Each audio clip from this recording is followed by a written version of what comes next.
Oke, bismillahirrahmanirrahim. Assalamualaikum warahmatullahi wabarakatuh. Waalaikumsalam warahmatullahi wabarakatuh. Oke, come back to my channel Yuinda. Sahabat Yuin, tahu nggak sih di kesempatan kali ini Yuin nggak sendiri lagi. Yuin datangkan siapa nih? Sahabat-sahabat Yuin ya. Iya. Sahabat-sahabat dan ibunda Yuin. Wow. Oke. Ibunda ya. Penasaran? Langsung ke video.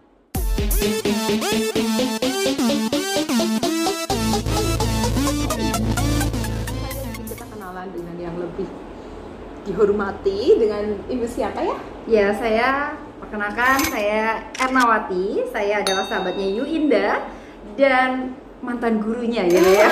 Gak ada mantan guru. Beliau adalah dosen saya dulu, idola saya, panutan saya. Seperti itu.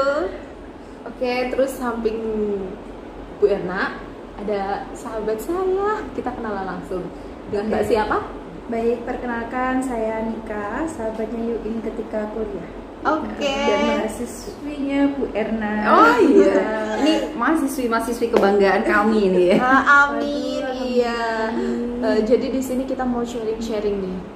Langsung saja ya kita tanya. Yun juga nggak tahu sih mau ngobrol tentang apa. Kita mau bertemakan apa ya tadi ya? Menjadi pribadi yang bermanfaat tadi ya. Kita diskusi tentang itu ya. Iya, menjadi pribadi yang bermanfaat. Sebenarnya menjadi pribadi yang bermanfaat itu sulit nggak sih, Bu? Kalau dikatakan sulit enggak juga ya, Mbak Nika, Yuinda pasti saat ini sudah menjadi pribadi yang bermanfaat untuk minimal keluarganya atau sekitarnya. Tapi memang harus dibiasakan gitu ya, biar itu menjadi kebiasaan yang baik, menjadi ruh kehidupan kita. Karena sebaik-baik orang itu adalah orang yang paling bermanfaat untuk orang lain. Betul.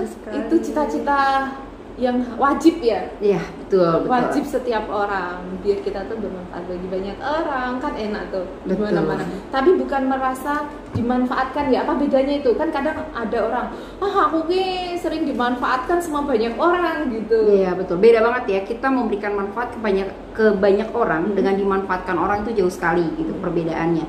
Kalau kita memberikan manfaat kepada orang, berarti kita memberikan energi positif pada orang-orang di sekitar kita. Tapi kalau kita dimanfaatkan oleh orang, berarti orang itu menggunakan energi negatifnya ke kita, gitu. Jadi memang kita harus bisa menganalisa ya, kira-kira nih kita dimanfaatkan atau kita sudah memberikan manfaat, gitu.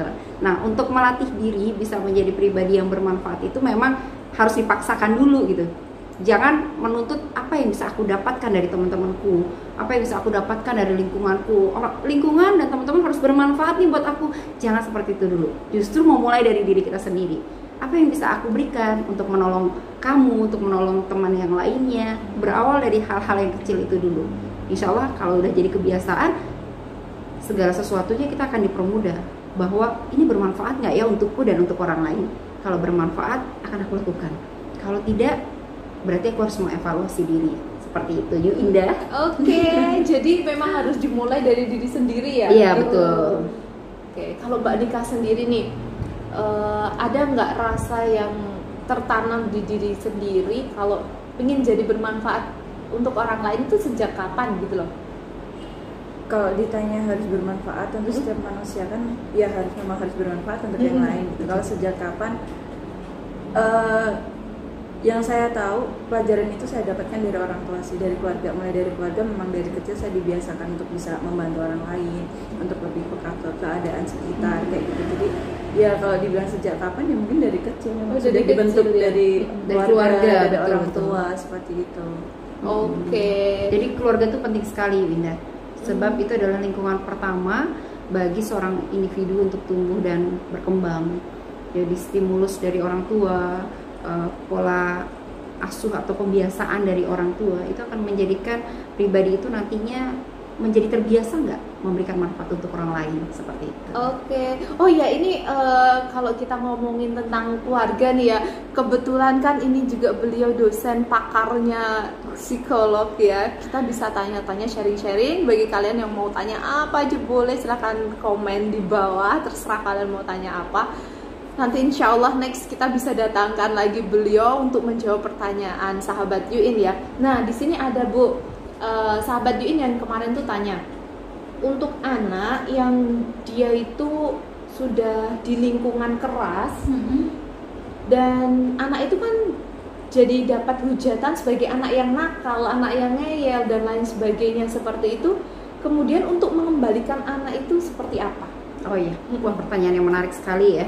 Gimana dengan lingkungan yang keras tetapi mampu membuat anak itu tetap bermanfaat untuk orang lain. Segala sesuatu tuh masih bisa kita perbaiki asalkan ada niat yang baik dulu. Ketika ada entah itu orang tuanya atau entah itu saudaranya yang punya niat, ini gimana ya, kasihan anak ini nih berada di lingkungan yang keras gitu ya, tetapi harusnya kita bisa membenahi agar dia bisa menjadi pribadi yang bermanfaat. Sembuhkan dulu luka hatinya, luka batinnya, bahwa dia itu sering dibully mungkin oleh keluarganya atau oleh lingkungan sekitarnya, dia merasa sakit hati, bahkan merasa bahwa dirinya nggak berarti gitu. Wong aku nggak berarti, wong aku bermanfaat untuk orang lain. Kadang ada sampai yang merasa seperti itu. Maka menjadi pendengar yang baik bagi anak itu, dengarkan keluhannya dengan baik. Ketika dia udah ngeklik sama kita, maka dia akan bisa kita kasih nilai-nilai kebaikan. Kita kasih contoh juga bahwa kamu bisa loh melakukan sesuatu yang berarti. Pertama untuk dirimu sendiri, lalu untuk orang-orang terdekatmu. Seperti itu, Linda. Kalau pengalaman Mbak Nika sendiri, pernah nggak ngalamin kasus yang tentang anak yang sudah diatur gara-gara lingkungan itu sendiri? Bilang pernah, karena setiap kita yang namanya pendidikan pasti sering dipertemukan dengan anak-anak yang ya dari latar belakang keluarga yang berbeda-beda, dari pengalaman hidup yang berbeda-beda. Kadang ada satu titik di mana anak itu jenuh, akhirnya dia kadang ada anak yang pintar menyembunyikan rasa kecewanya, rasa lukanya. Termasuk saya nih ya. Jadi curhat ya. Ada yang memang pintar seperti itu, ada yang memang dia tidak bisa mengontrol dirinya kayak gitu. Dan ketika anak yang, bukan berarti anak yang bisa mengontrol dirinya itu akan lurus atau mulus aja dalam menjalani hidup. Bisa jadi di satu titik ketika dia sedang lelah, hal-hal buruk itu, hal-hal bermasalah yang mungkin karena dia capek atau gimana, akhirnya muncullah perasaan ingin memperlihatkan ke orang-orang bahwa aku tuh sebenarnya bermasalah kayak gitu. Nah, bagaimana cara kita biar ya kita sebagai pendidik harus bisa memang benar-benar megang dia kayak gitu. Yang namanya orang seperti itu kadang dia kurang perhatian, atau mungkin orang tuanya barangkali terlalu sibuk atau gimana sampai mungkin nggak ada waktu untuk mendengarkan anaknya bercerita. Itulah kenapa kita wajiblah menjadi belajar, setiap kita tuh belajar untuk menjadi pendengar yang baik. Karena apa? Ya itu tadi hal pertama yang memang ketika kita bisa menghadapi orang-orang seperti itu adalah menjadi pendengar yang baik seperti itu. Dan itu bisa dilakukan setiap orang ya? Bisa, ya, tergantung orang itu mau apa enggak gitu loh. Ya itu dimulai dari dirinya sendiri. Kalau dirinya mau untuk menjadi pendengar yang baik, mau menjadi orang yang peduli dengan orang yang di lingkungannya, ya itu tadi harus ada niat dalam dirinya, membangun niat dalam dirinya biar bisa membentuk itu. Oke, nah ini kalau dari menjadi pendengar yang baik sendiri itu kan ada, tidak semua orang mau ya, kadang maunya hanya didengar saja tapi tidak mau mendengar. Ada nggak tips-tipsnya nih Bu, ke Bu Irna nih, agar kita tuh bisa menjadi pendengar yang baik? Kan kalau kita menjadi pendengar yang baik itu kan berarti kan kita juga bermanfaat tuh bagi orang lain gitu. Jadi kenapa kita itu harus belajar menjadi seorang pendengar yang baik gitu ya? Karena kita pun pernah merasakan kan ketika kita didengarkan dengan setulus hati gitu ya, sepenuh hati, itu kita pasti akan merasakan bahwa separuh dari masalah kita tuh seolah-olah selesai. Padahal belum dapat solusinya. Tapi kalau sudah didengarkan dengan baik, kayak merasa diri ini berarti, kayak merasa bahwa kita tuh nggak sendirian. Itu adalah perasaan-perasaan positif yang bisa menjadi energi positif pada diri seseorang. Lalu bagaimana caranya, tips bagi orang-orang yang egois gitu ya, yang maunya cuma didengerin aja tapi nggak mau menjadi pendengar yang baik? Nasihati dengan cara yang bijak. Nasihati bukan cara menggurui atau menjudgment gitu ya, atau membuli bahkan. Itu bukan nasihat yang bijak. Dekati, beri masukan dengan baik. Sebenarnya contohnya ya, kamu bisa loh berbagi dengan kita juga. Kadang mungkin sesekali aku mendengarkan curhatanmu, tapi coba deh sesekali kamu meluangkan waktu bagi aku dan teman-teman yang lain. Kamu menjadi pendengar yang baik, itu akan memberikan arti. Walaupun kamu hanya sekedar mendengarkan, belum bisa memberikan solusi terbaik bagi mereka gitu. Jadi nasihati dengan baik. Beberapa orang yang nggak mau merubah dirinya, nggak peduli misalkan, itu karena dia ditegurnya dengan cara yang tidak baik. Jadi akhirnya cara negurnya aja nggak berkenan buat aku, ngapain aku ngikutin saranmu, itu jatuhnya ke sana. Jadi seperti itu mungkin. Oke. Wow, pembicaraan hari ini luar biasa banget ya gitu, karena didatangkan dua bidadari, dua narasumber yang luar biasa sekali. Jadi gitu. bidadari Yu Indah ya, ya. Kita seneng banget ini bisa Gitu. sharing bareng sama Yu Indah kali ini. Oke deh, jadi kapan lagi kita bisa sharing-sharing? Kalian bisa request nih, pastinya kalau ada kesempatan kita datangkan narasumber yang berilmuwan ini ya, berilmu besar Amin, ini. didoakan sama Yu Indah nih, kayak terkabul nih nanti Mbak Nika ya. Amin, iya gitu aja. Kita juga bilang terima kasih nih atas kesempatan bisa berbagi di channelnya Yu Indah. Mudah-mudahan bisa memberikan manfaat juga nih, Amin. walaupun hanya secuil apa ya istilahnya kata-kata ya, Iya. walaupun sedikit semoga bermanfaat. Iya. Oh ya, intisari dari pembicaraan kita tadi apa nih Bu? Bisa dikasih pesan-pesan cuplikan buat sahabat Yuin. Ya, Gitu. baik, terima kasih Yu Indah. Hal yang bisa saya sampaikan di akhir sesi ini, mari semua pribadi semua yang mendengarkan, kita belajar untuk menjadi pribadi yang bermanfaat. Sebab sebaik-baik orang adalah orang yang paling bermanfaat bagi manusia dan makhluk Tuhan yang lainnya. Selamat berjuang untuk menjadi pribadi yang bermanfaat.